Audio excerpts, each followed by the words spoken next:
firefighters, but we care deeply about the town.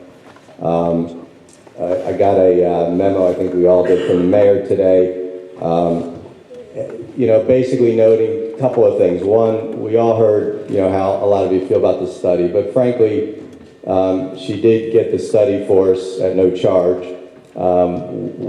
We didn't look at the study as that was going to be how we were guided in this process. It was a tool, and that's how we felt.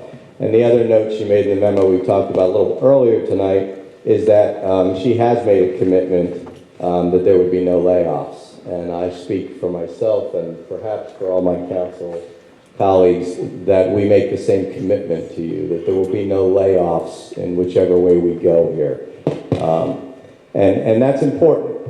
We've heard about the staffing issues, we've heard about the safety.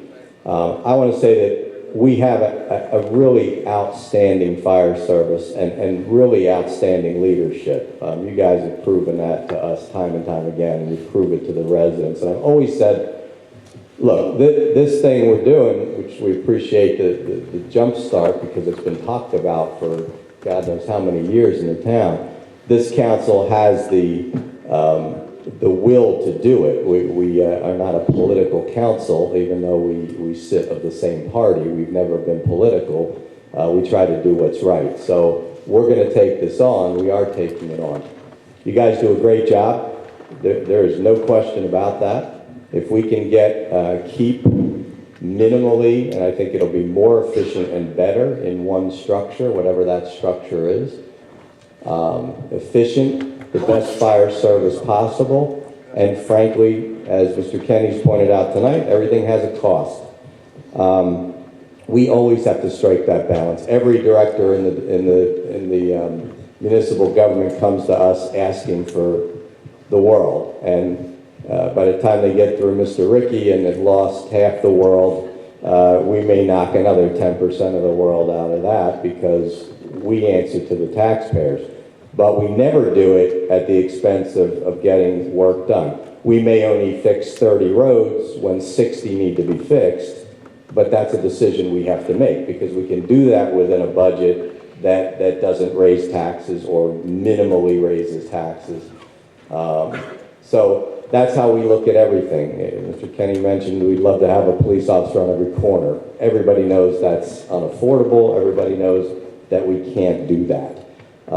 So this balance will be similar in that respect. We need the fire service to the level it is now. It's awesome. It always has been. Nobody complains about it. I just want to mention, and Nick, I'll give you the last word. The next meeting is Thursday, February 23rd, which is next Thursday, and it'll be at the library from 7 to 9. It'll also be a formal public hearing. It'll be taped. It'll ultimately be on the website, Mr. Lugosi, for the public that's not here to be able to see tonight.